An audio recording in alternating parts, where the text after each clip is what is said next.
Everyone, welcome back to this channel. तो आज हम बात करेंगे राष्ट्रीय आय। जो हमारा राष्ट्रीय आय का टॉपिक है ये हमारे रीट मेंस में भी दे रखा है, वह हमारे सेकंड ग्रेड के अंदर भी दे रखा है। तो दोनों एग्जाम के लिए ये हमारा टॉपिक इंपॉर्टेंट रहने वाला है। तो आज हम सबसे पहले यह डिस्कस कर लेते हैं कि जो हमारा राष्ट्रीय आय है इसके अंदर हम किस किस टॉपिक पर हम डिस्कस करेंगे। तो देखो, सबसे पहले हम बात करेंगे राष्ट्रीय आय का अर्थ, कि राष्ट्रीय आय कहते किसको है, इसके बारे में डिस्कस करेंगे। उसके बाद हम 2 नंबर टॉपिक हमारा रहने वाला है राष्ट्रीय आय की विभिन्न अवधारणाएं, जिसके अंदर हम पढ़ेंगे जीडीपी मार्केट प्राइस क्या होती है, जीडीपी फैक्टर कॉस्ट क्या होता है, जीएनपी क्या होता है, एनएनपी क्या होता है, पर्सनल इनकम क्या होती है, प्राइवेट इनकम क्या होती है, इन सब पर हम डिस्कस करेंगे। उसके बाद हमारा नेक्स्ट टॉपिक आएगा भारत में राष्ट्रीय आय की गणना का इतिहास। हम इसके इतिहास के ऊपर चर्चा करेंगे कि राष्ट्रीय आय की गणना सबसे पहले किसने की और इसकी जो समितियां हैं कौन कौन सी हैं, सब पर डिस्कस करेंगे। नेक्स्ट टॉपिक आएगा राष्ट्रीय आय में योगदान देने वाले क्षेत्र, क्योंकि हमें पता है कि हमारे भारतीय अर्थव्यवस्था को 3 क्षेत्रों में बांटा जाता है, प्राथमिक क्षेत्र, द्वितीय क्षेत्र और तृतीय क्षेत्र। इन तीनों क्षेत्र का हमारे जो राष्ट्रीय आय है इसमें कितना कितना योगदान है उसके बारे में डिस्कस करेंगे। नेक्स्ट टॉपिक आएगा राष्ट्रीय आय की विधियां। राष्ट्रीय आय की कौन कौन सी विधियां हैं, इसकी 3 विधियां मानी जाती है, हमारी उत्पादन विधि, व्यय विधि और आय विधि। इन तीनों के द्वारा हम राष्ट्रीय आय को ज्ञात करेंगे। और हमारा नेक्स्ट टॉपिक रहेगा राष्ट्रीय आय से संबंधित महत्वपूर्ण बातें। तो आज हम सबसे पहले ये जान लेते हैं कि राष्ट्रीय आय का अर्थ क्या होता है। अब देखो, आपके सामने राष्ट्रीय आय की एक परिभाषा दे रखी है। तो देखो, एक वित्तीय वर्ष में देश में उत्पादित वस्तु व सेवाओं का अंतिम मूल्य राष्ट्रीय आय कहलाती है। अब इस परिभाषा के अंदर हमारे सामने पहला टॉपिक आता है कि वित्तीय वर्ष क्या होता है। तो देखो, एक वित्तीय वर्ष कौन सा होता है, 1 अप्रैल से 31 मार्च, यह हमारा कहलाता है वित्तीय वर्ष। उसके बाद आता है वस्तु व सेवाओं का अंतिम मूल्य। तो वस्तु व सेवाओं का अंतिम मूल्य क्या होता है, पहले ये देखते हैं। अंतिम मूल्य का मीन्स होता है तैयार वस्तुओं का मूल्य, यानी जब उपभोक्ता वस्तु का परचेज करता है, उसका यूज करता है, वो अंतिम मूल्य कहलाता है। मीन्स अब वस्तुओं को आगे सेल नहीं किया जाएगा, वो अंतिम सेल माना जाएगा। उसके बाद तो ओनली वस्तु का यूज किया जाएगा, वो माना जाता हमारा अंतिम मूल्य, यानी कि तैयार वस्तु का मूल्य जिसे उपभोक्ता डायरेक्ट यूज करेगा, सेलिंग नहीं करेगा। तो मैंने इसमें एक लाइन भी दे रखी है, या तो आप लिख सकते हो कि उत्पादित वस्तु व सेवाओं का अंतिम मूल्य, या फिर कई बार हमें यह भी दे रखा होता है अंतिम वस्तु व सेवाओं का मूल्य। तो देखो, अंतिम वस्तु व सेवाओं का मूल्य क्या होता है, सेवाओं का मूल्य। तो देखो, अंतिम वस्तु व सेवाएं कौन सी होती है, यानी वह वस्तु जो पूर्ण बन के तैयार हो चुकी है, उसे आगे उत्पादन प्रोसेस से गुजरना नहीं पड़ता है, वे वस्तु कहलाती है हमारी अंतिम वस्तु। यानी राष्ट्रीय आय ज्ञात करते समय आपको ध्यान रखना है अंतिम वस्तु व सेवाओं को शामिल किया जाता है। हमारे क्वेश्चन आ सकता है, ऑप्शन ए में पूछा जा सकता है कि अर्ध निर्मित वस्तु, क्या ऑप्शन आ सकता है, अर्ध निर्मित वस्तु। सेकंड नंबर में आ सकता है अंतिम वस्तु, थर्ड नंबर आएगा ए व बी दोनों, और फोर्थ नंबर में ऑप्शन आ सकता है उपयुक्त में से कोई नहीं। क्वेश्चन है, राष्ट्रीय आय में राष्ट्रीय आय में कौन सी वस्तु को शामिल किया जाता है? तो हमारा राइट आंसर होना चाहिए अंतिम वस्तु व सेवाएं। अंतिम वस्तु व सेवाओं को ही राष्ट्रीय आय में शामिल किया जाता है। क्वेश्चन हमारे पास में ये भी आ सकता है, राष्ट्रीय आय में कौन से मूल्य को शामिल किया जाता है? ऑप्शन फर्स्ट में आ सकता है प्रारंभिक मूल्य, ऑप्शन सेकंड में आ सकता है अंतिम मूल्य, ऑप्शन थर्ड में आ सकता है दोनों, ऑप्शन फोर्थ में आ जाएगा कोई नहीं। तो हमें जब राष्ट्रीय आय की परफेक्ट परिभाषा पता है तो हम इसका आंसर दे सकते हैं कि राष्ट्रीय आय की जब गणना की जाती है तो हमेशा वस्तु का अंतिम मूल्य को शामिल करते हैं। तो हमारा राइट आंसर हो जाएगा हमारा सेकंड नंबर ऑप्शन अंतिम मूल्य। और मैंने अभी पहले भी डिस्कस किया था अभी कि यह भी क्वेश्चन पूछा जा सकता है कि राष्ट्रीय आय में ज्ञात करते समय कौन सी वस्तु को शामिल करते हैं? तो हम लिखेंगे अंतिम वस्तु को शामिल करते हैं, न कि कच्चे माल को, न कि अर्ध निर्मित। और एक बात ध्यान रख लेना, एक वर्ड होता है अंतरिम और ये हमारा दे रखा है अंतिम, तो ध्यान रखना कंफ्यूज नहीं होना है। अंतरिम का मतलब होता है अर्ध निर्मित, जो वस्तु पूरी बनके तैयार नहीं हुई है, जिनको आगे उत्पादन प्रोसेस से गुजरना पड़ेगा। और अंतिम वस्तु होती है जो पूर्ण बनके तैयार हो गई है। फॉर एग्जाम्पल के लिए मार्कर है, ये हमारी अंतिम वस्तु माना जाएगा क्योंकि ये पूर्ण बनके तैयार हो चुका है, अब इसका डायरेक्ट हम यूज कर सकते हैं। ये बोर्ड भी हमारा क्या माना जाता है? अंतिम वस्तु माना जाएगा क्योंकि हम इसका डायरेक्ट यूज कर सकते हैं। और अंतिम मूल्य भी इसका मान लीजिए कि मार्कर का 20 रुपये प्राइस दे रखी है, मार्केट प्राइस है 20 रुपये, तो हमारा माना जाएगा अंतिम मूल्य। तो अब देखो इसको हम अच्छे से समझते हैं। एक वित्तीय वर्ष के अंदर यानी 1 अप्रैल से 31 मार्च के अंदर देश में उत्पादित वस्तु व सेवाओं का अंतिम मूल्य का योग कहलाता हमारी राष्ट्रीय आय। आई होप आपको राष्ट्रीय आय का अर्थ अच्छे से समझ में आ गया होगा। 3 बातें ध्यान रखनी है।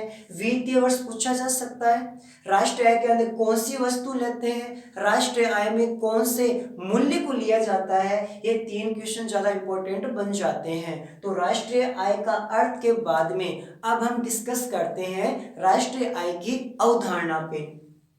अब देखिए राष्ट्रीय आय की अवधारणा में सबसे पहले हम डिस्कस करेंगे बाजार कीमत पर सकल घरेलू उत्पाद। बाजार कीमत पर सकल घरेलू उत्पाद जिसे हम बोलेंगे जीडीपी मार्केट प्राइस।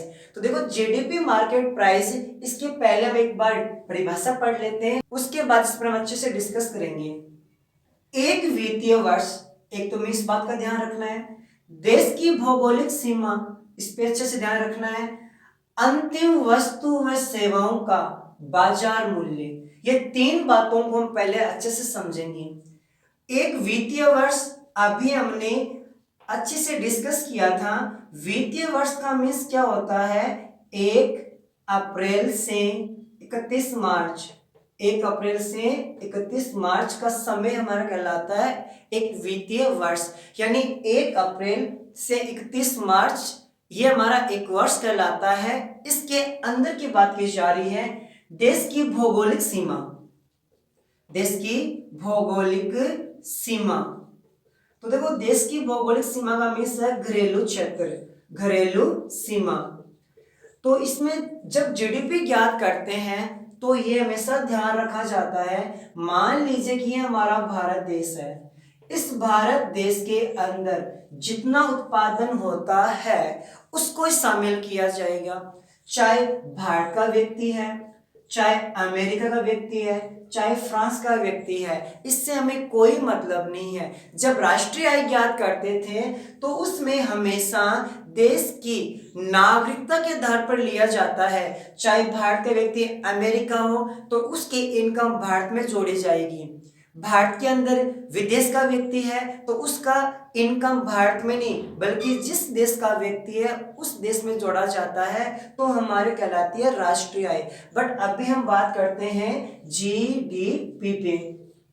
जीडीपी ज्ञात करते समय एक देश की भौगोलिक सीमा के अंदर, चाहे देश का व्यक्ति है चाहे विदेश का व्यक्ति है, उससे हमें कोई मतलब नहीं है, उन दोनों के द्वारा जितना उत्पादन होता है उसको हम जीडीपी में शामिल करते हैं। मान लीजिए कि भारतीय व्यक्ति द्वारा 10 वस्तु बनाई गई है और अमेरिका व्यक्ति द्वारा 5 वस्तु बनाई गई है, और मान लीजिए फ्रांस व्यक्ति द्वारा 20 वस्तु बनाई गई है, मान लेते हैं। और इनके प्राइस दे रखी है 5 रुपए, इसकी भी दे रखी है 5 रुपए, इसकी दे रखी है 5 रुपए, इसकी टोटल प्राइस हो जाती है 50 रुपए, इसकी टोटल प्राइस हो जाती है 25 रुपए, इसकी टोटल प्राइस हो जाती है हमारे 100 रुपए, और इसका योग कहलाएगा हमारा 175 रुपए। यही हमारी कहलाती है जीडीपी। जो मार्केट प्राइस है उसका हम टोटल कर लेते हैं। देखो ये हमारी इंडियन व्यक्ति द्वारा, ये अमेरिकन व्यक्ति द्वारा, और ये हमारे फ्रांस के व्यक्ति द्वारा, ये कंपनी द्वारा हमारे देश की भौगोलिक सीमा के अंदर बनाया गया है, इसलिए इनको हम शामिल करेंगे जीडीपी ज्ञात करते समय। और अब बात करते हैं अंतिम वस्तु।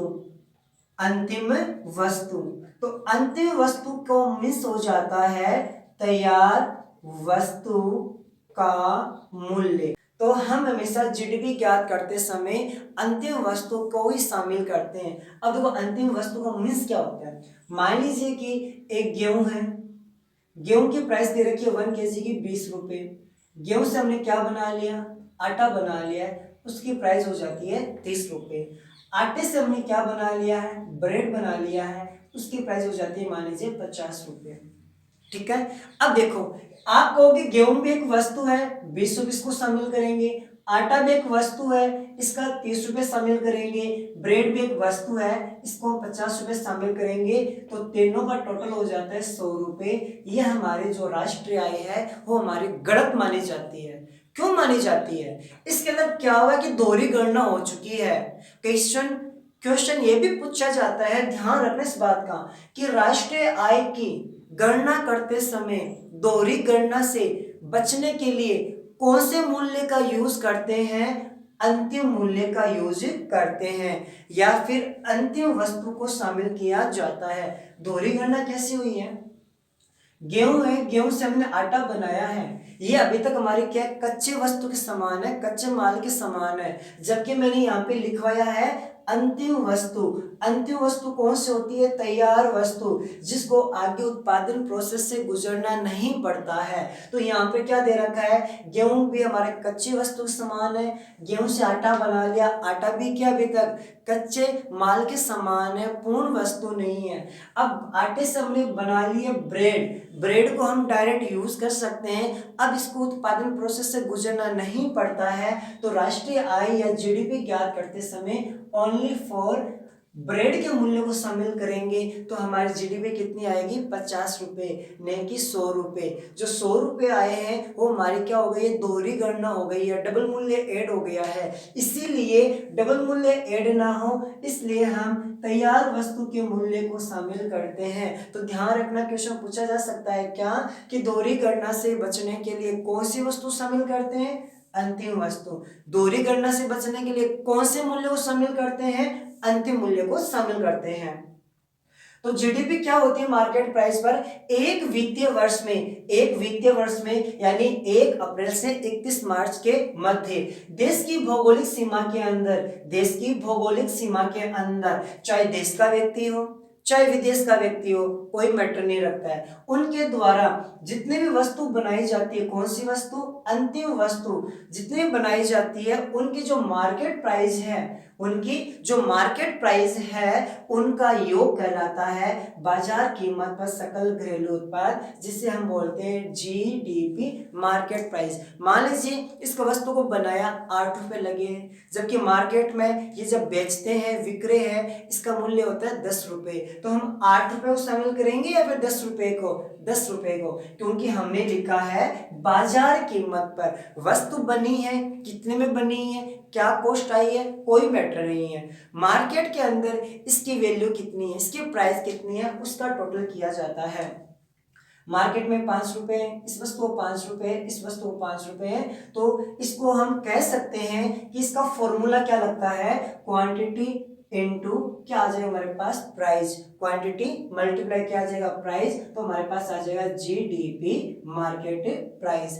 अब कई बार क्या होता है ये फॉर्मूला नहीं पूछा जाता है, ये जो फॉर्मूला है क्वांटिटी मल्टीप्लाई प्राइस वाला, ये फॉर्मूला नहीं पूछा जाता है। इसके जगह हमें ये क्वेश्चन पूछा जा सकता है कि जीडीपी मार्केट प्राइस का फॉर्मूला बताइए। तो फॉर्मूला क्या लगता है, सी प्लस आई प्लस जी प्लस एक्स माइनस एम। क्या हो जाएगा, सी प्लस आई प्लस जी प्लस एक्स माइनस एम। इसका मीन्स होता है सी का होता है उपभोग व्यय, जितनी वस्तु बनती है या तो उपभोक्ता उसका यूज करते हैं तो हमारा क्या कहलाएगा उपभोग व्यय। आय का मतलब होता है निवेश, जितनी वस्तु बनती है इसका यूज करने वाले कौन हो सकते हैं, इन्वेस्टमेंटर हो सकते हैं, यानी जो व्यक्ति निवेश करने वाले बिजनेसमैन उस वस्तु का यूज कर सकते हैं। और जी फोर होता है हमारी गवर्नमेंट, यानी कि सरकारी व्यय, कुछ इसका यूज सरकार भी कर सकते हैं। एक्स माइनस एम का होता है शुद्ध निर्यात। क्या होता है, शुद्ध निर्यात, जितना हमने निर्यात किया है उसमें से जितना हमने आयात किया उसको लेस कर दो, हमारे पास आ जाएगा शुद्ध निर्यात। तो ध्यान रखना है जीडीपी मार्केट प्राइस का फॉर्मूला लगता है सी प्लस आई प्लस जी plus x minus M.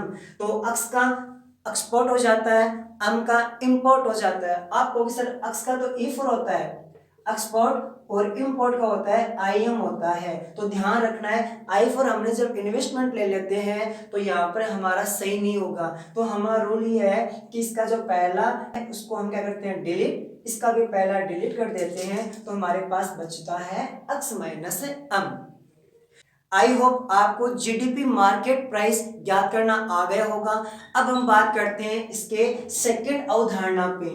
Second number आती है सकल घरेलू उत्पाद। किस पे ज्ञात करेंगे हम, साधन लागत पर। साधन लागत पर सकल घरेलू उत्पाद, जिसको बोलेंगे हम GDP factor cost. GDP factor cost. अब देखो जीडीपी फैक्टर कॉस्ट क्या कैसे ज्ञात करते हैं।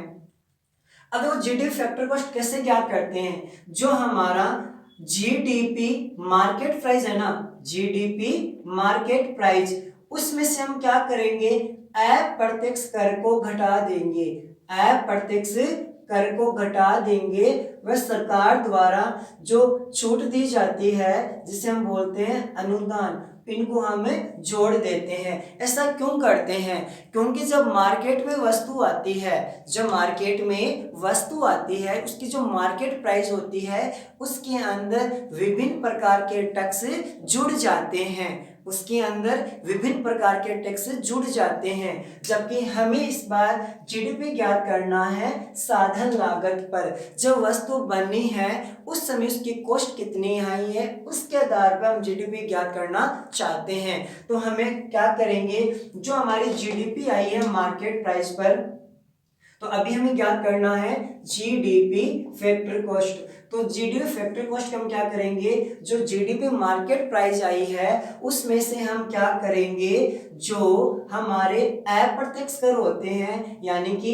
इनडायरेक्ट टैक्स होते हैं उसमें ऐड रहते हैं, तो हम इसको हम क्या करेंगे लेस करेंगे, और प्लस जो सरकार हमें अनुदान देती है उनको हम वापस जोड़ देते हैं। तो हमारे पास क्या आ जाएगा जीडीपी फैक्टर कॉस्ट आ जाएगा, जीडीपी फैक्टर कॉस्ट आ जाएगा। सिंपल है, जीडीपी मार्केट प्राइस अब पहले ज्ञात करना पड़ेगा, उसके बाद हम क्या करेंगे अप्रत्यक्ष कर को लेस कर देंगे और अनुदान को जोड़ देंगे। कई बार क्या होता है फॉर्मूले के अंदर हमें कुछ अलग दे दिया जाता है, यानी जो हमने आई टी प्लस एस किया है यहाँ पे हम कर सकते हैं GDP market price minus NIT भी कर सकते हैं। एनआईटी का मीन्स होता है, एनआईटी का मीन्स होता है कि आईटी में से हमने पहले ही हमने अनुदान को घटा दिया है। तो ध्यान रखना, तो हमारा जीडीपी फैक्टर कॉस्ट का ये भी फॉर्मूला लगता है और हमारा ये भी लगता है। अब इसमें क्या होता है डायरेक्ट फॉर्मूला नहीं पूछा जाता है, इसमें हमें प्रैक्टिकल क्वेश्चन पूछ लिया जाता है। फॉर एग्जाम्पल के लिए मान लेते हैं हमें एग्जाम के अंदर क्वेश्चन दे दिया जाए जीडीपी मार्केट प्राइस हमें दे रखी है 100 करोड़, जीडीपी मार्केट प्राइस दे रखी है हमें 100 करोड़ और हमें आईटी दे दिया जाए, इनडायरेक्ट टैक्स दे दिया जाए 10 करोड़, इनडायरेक्ट टैक्स दे दिया जाए 10 करोड़ और हमें अनुदान यानी सब्सिडी दे दी जाती है 2 करोड़ और हमें पूछा जाता है कि आप जीडीपी फैक्टर कॉस्ट ज्ञात कीजिए, जीडीपी फैक्टर कॉस्ट। तो हमें ये तभी ज्ञात कर पाएंगे जब हमें ये वाला फॉर्मूला अच्छे से आता है। तो मार्केट प्राइस में से हम क्या करते हैं, जितने अप्रत्यक्ष कर होते हैं तो लेस कर देते हैं, सरकार द्वारा जो भी हमें छूट दी जाती है, सब्सिडी दी जाती है, उनको हम ऐड कर देंगे।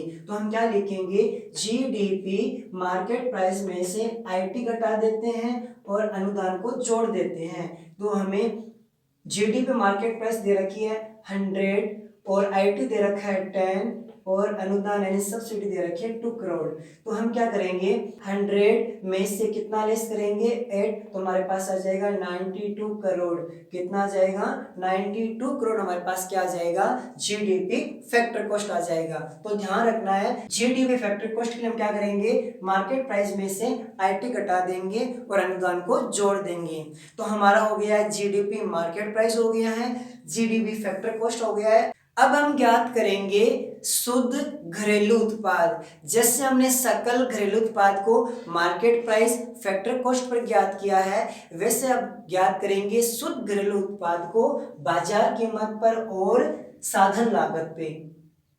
तो देखिए थर्ड नंबर अवधारणा आती है बाजार कीमत पर शुद्ध घरेलू उत्पाद, जिसे हम बोलते हैं NDP market price, net domestic product market price. तो देखो शुद्ध घरेलू उत्पाद, जब भी हम शुद्ध पर आते हैं सकल से, तो ध्यान रखना है जो हमारा मूल्य ह्रास है, जो हमारा मूल्य ह्रास है उसको हम लेस कर देते हैं। तो हम क्या करते हैं, ग्रोस से कहाँ जाते हैं, नेट पे आ जाते हैं। तो इसका फॉर्मूला हो जाएगा एनडीपी मार्केट प्राइस क्या हो जाएगा, जो हमारा जीडीपी मार्केट प्राइस है इसमें से हम डेप्रिसिएशन यानी कि मूल्य ह्रास क्या कर देते हैं, घटा देते हैं। तो इसकी परिभाषा क्या बन जाती है, बाजार कीमत पर शुद्ध घरेलू उत्पाद ज्ञात करने के लिए बाजार कीमत पर सकल घरेलू उत्पाद में से मूल्य ह्रास को घटा दिया जाए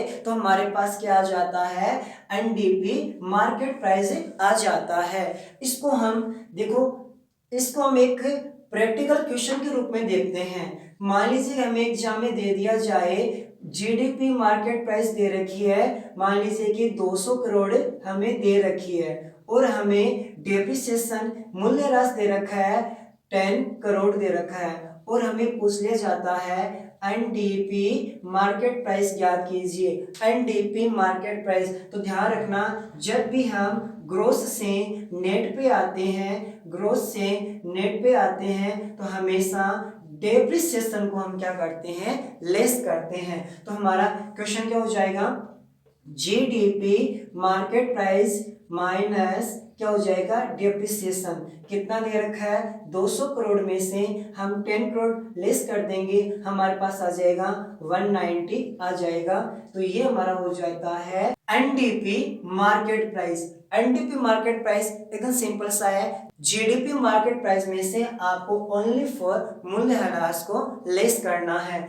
अब देखो नेक्स्ट हमारी अवधारणा आती है, जैसे अभी हमने बाजार कीमत पर ज्ञात किया है उसे हम ज्ञात करेंगे साधन लागत पे। तो जो हमने बाजार कीमत लिखा है वहां पे हम लिख देंगे साधन लागत, वहां पे लिख देते हैं साधन लागत। तो साधन लागत को हम बोलते हैं फैक्टर कॉस्ट, तो लिख देंगे फैक्टर कॉस्ट। अभी हमने डिस्कस किया था जब भी फैक्टर कॉस्ट ज्ञात करना है तो आपको क्या करना है, अप्रत्यक्ष कर यानी कि आईटी को तो लेस करना है, सब्सिडी यानी अनुदान को जोड़ना है। तो हम कह सकते हैं कि एनडीपी फैक्टर कॉस्ट ज्ञात करने के लिए एनडीपी मार्केट प्राइस में से अप्रत्यक्ष कर को घटा दिया जाए व अनुदान को जोड़ दिया जाए तो हमें क्या प्राप्त होता है, साधन लागत पर शुद्ध घरेलू उत्पाद प्राप्त होता है। आईटी का मीन्स क्या होता है, इनडायरेक्ट टैक्स, जिसे हम बोल सकते हैं अप्रत्यक्ष कर। जो हमारा एस का मतलब होता है सब्सिडी, जिसको हम बोलते हैं अनुदान। तो ये भी कई बार हमें फॉर्मूला पूछ भी लिया जाता है और प्रैक्टिकल क्वेश्चन भी आ जाता है। हमें प्रैक्टिकल क्वेश्चन दे दिया जाता है कि एनडीपी मार्केट प्राइस आपके पास दे रखी है 100 करोड़ दे रखी है और हमें आईटी दे दिया जाता है 10 करोड़ दे दिया जाता है और हमें अनुदान दे दिया जाता है 2 करोड़। तो हमारा एनडीपी फैक्टर कॉस्ट क्या हो जाएगा, एनडीपी मार्केट प्राइस में से आईटी लेस कर देंगे और ऐड कर देंगे अनुदान को, हमारे पास हो जाएगा 92 करोड़। ये हमारा हो जाता है एनडीपी फैक्टर कॉस्ट। तो अभी आज हमने अवधारणा पे डिस्कस किया है। कौन कौन सी, एक बार रिवीजन करवा देता हूं। एक तो हमने ज्ञात किया है जीडीपी मार्केट प्राइस, फिर हमने ज्ञात किया था जीडीपी फैक्टर कॉस्ट, फिर हमने ज्ञात किया है एनडीपी मार्केट प्राइस, फिर हमने ज्ञात किया है एनडीपी फैक्टर कॉस्ट। अब इसको हम चारों को एक बार एक साथ फॉर्मूले लिख देता हूं, C प्लस आई प्लस जी प्लस एक्स माइनस एम, ये हमारा हो जाता है मार्केट प्राइस। यदि फैक्टर कॉस्ट ज्ञात करना है तो इसके द्वारा जो हमें अभी जीडीपी ज्ञात किया है, जीडीपी मार्केट प्राइस में से हम कर देंगे आईटी को लेस और ऐड कर देंगे अनुदान को, क्योंकि जब भी हमें मार्केट प्राइस में से फैक्टर कॉस्ट पे आना है आईटी लेस करते हैं और हम क्या करते हैं, अनुदान को ऐड करते हैं।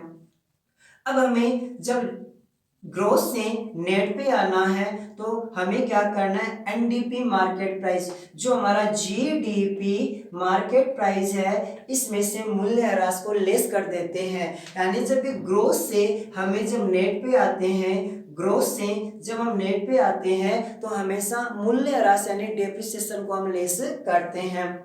जब मार्केट प्राइस आ जाता है, फैक्टर कॉस्ट वाला रूल तो हमारा यही रहने वाला है, यानी एनडीपी मार्केट प्राइस माइनस क्या करेंगे, आईटी और अनुदान को हम ऐड कर देंगे। ध्यान रखना है आईटी व एस के स्थान पर हम लिख सकते हैं एनआईटी भी लिखा जा सकता है। एनआईटी का मीन्स ये होता है कि हमने आईटी में से पहले ही हमने सब्सिडी को लेस कर दिया है। आई होप आपको आज वाला वीडियो अच्छे से समझ आया होगा। अगर वीडियो पसंद आए तो प्लीज़ लाइक करना है, वीडियो को अधिक से अधिक शेयर करना है। यदि आप इस चैनल पर नए हो तो प्लीज़ आप इस चैनल को सब्सक्राइब कर लीजिए। आगे आने वाली वीडियो के अंदर हम डिस्कस करेंगे सकल राष्ट्रीय उत्पाद पे। जैसे आज हमने घरेलू उत्पाद को 4 तरीके से हमने ज्ञात किया है, वैसे आने वाली वीडियो के अंदर राष्ट्रीय उत्पाद के भी 4 टॉपिक होने वाले हैं, उन पर हम अच्छे से डिस्कस करेंगे। तो गाइस मिलते हैं अगली वीडियो के अंदर। Thank you so much.